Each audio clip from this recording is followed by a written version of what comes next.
чемпионати Тоҷикистон оид ба футбол миёни бозингарони то 14-солаи Лигаи Пешсаф дар соли 2022 оғоз гардид. Имсол дар Лигаи Пешсаф 10 даста аз қабили тимҳои сорокампанияи Мактаби махсуси варзиши захираҳои олимпӣ, Мактаби ҷумҳуриявӣ Мавраташ олии варзиш, Суғ, Ашт, Хатлон, Клуби марказии варзиш Артиш, муассисаи давлатии Мактаби варзиши рақами 1 ноҳияи Восе, Мактаби махсуси варзиши захираҳои олимпӣ ва ҷавонон иштирок доранд.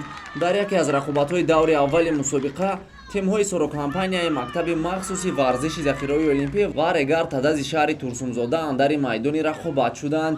Дидори дастаҳо дар варзишгоҳи авиатори шаҳри Душанбе доир гардида бо ҳисоби калони 8-1 ба суди дастаи сорокампания ба анҷом расид.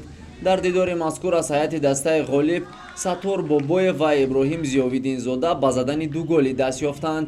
Инчунин Ҷобир Асадуллоев, Абдуқодир Ҳасанбоев, Муҳаммад Қудратов ва Аҳмад Негматуллоев муаллифи 1 голи шуданд.